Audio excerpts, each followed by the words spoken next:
Dans ce type d'exercice, nous déplaçons des éléments de type texte ou image à placer dans des zones de dépôt. Ces zones de dépôt sont situées sur une image de fond. Donc, on définit une image de fond, on définit les éléments à déplacer et les zones de dépôt.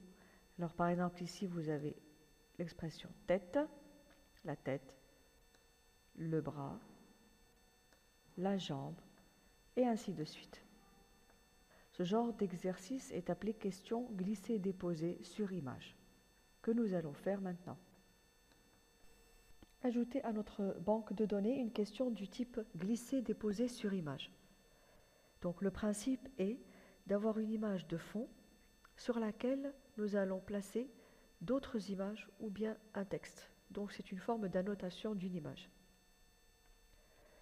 Alors, on commence par sélectionner éventuellement la catégorie dans laquelle on va placer la question, cliquer sur Créer une question et choisir dans les types le modèle Glisser-déposer image sur image. Ajouter. Comme pour toutes les questions, il faut donner un nom et un texte à la question.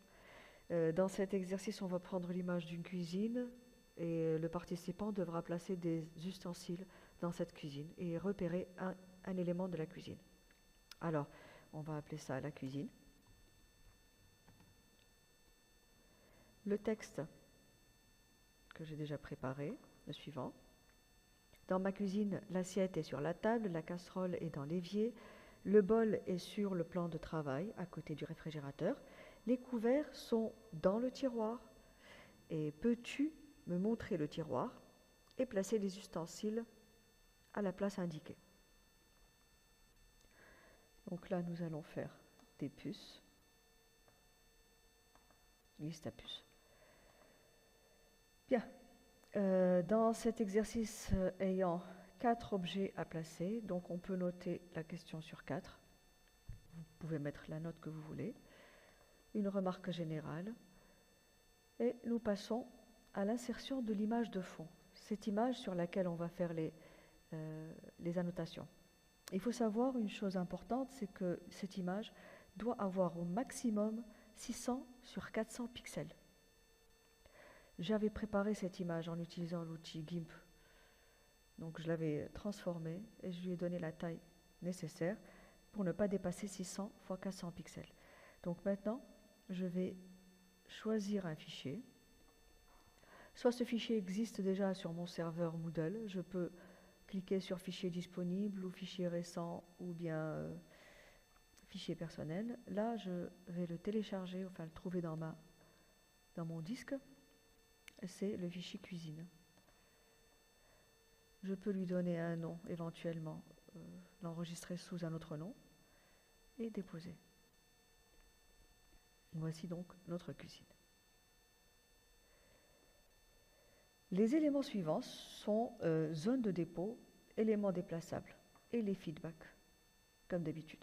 Alors, comment ils ont placé ces deux éléments, zone de dépôt et éléments déplaçables? Moi, je commencerai plutôt par éléments déplaçables, avant de préciser les zones. Et donc, je vais sur éléments déplaçables et je vais indiquer quelles sont mes images que je vais placer, ou bien mon texte. Alors, par exemple, ici, je vais avoir une image plaçable. Cette image, je vais aller la chercher dans ma clé, ouvrir.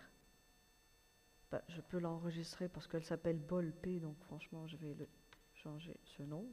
bol.png. Point n'est pas sorti, png, voilà. Déposer.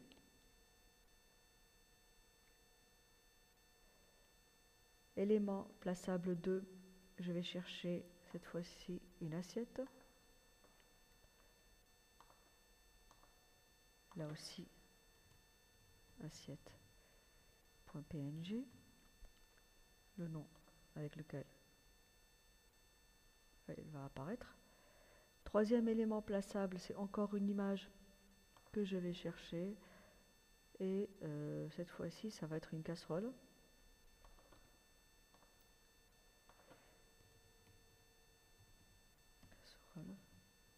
PNG. Voilà les 3 éléments que nous avons intégrés.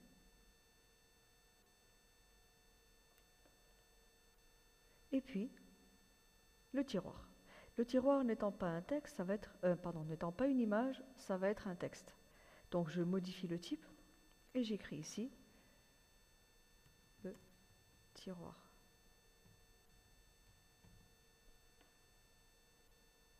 Voilà. Bien sûr, vous pouvez remplir vos feedbacks, pénaliser en cas de tentative multiple, mais nous n'avons pas tout à fait fini. Maintenant, nous devons placer nos éléments. Donc, je vais dans Zone de dépôt et je vais commencer à choisir. Mon premier élément, par exemple, le bol. Le bol, qu'est-ce qu'on avait dit? Il devait être à côté du réfrigérateur. Donc, le bol, on va le mettre, par exemple, ici.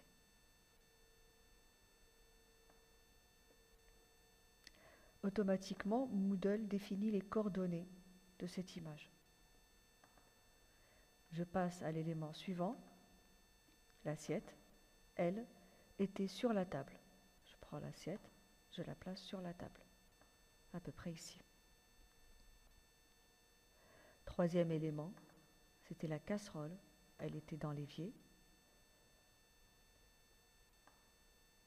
J'ai essayé du mieux que j'ai pu de réduire ces images, mais bon, ça reste quand même assez grand.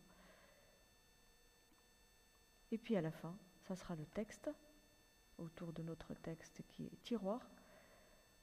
Bon, il y a pas mal de tiroirs ici, mais on va prendre un au hasard. On va essayer de le mettre là. Je déplace un tout petit peu mon assiette.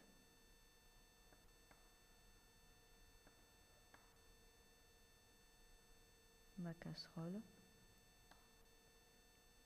Le bol. On verra après le résultat que ça donne. Voilà. Bon, c'est pas l'exemple le meilleur parce que les images sont un tout petit peu grandes. Alors, oui, on peut toujours mélanger aussi pour ne pas laisser dans le même ordre l'apparition des éléments. Elle est là. Mélanger les éléments déplaçables lors de chaque tentative.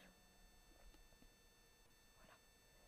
Alors, également possible de placer et replacer les éléments un nombre de fois que vous pouvez limiter ou bien laisser infiniment.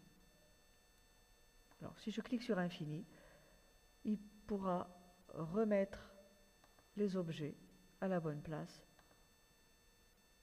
plusieurs fois avant de valider sa tentative. Voilà. Nous pouvons maintenant enregistrer et voir le comportement de la question. Notre question cuisine et la loupe pour un aperçu. Alors, vous remarquez la présence de ces cadres pour guider. Bien sûr, c'est un tout petit peu trop précis. Par exemple, là, tiroir, vous placez la casserole, elle prend sa place, l'assiette et le bol.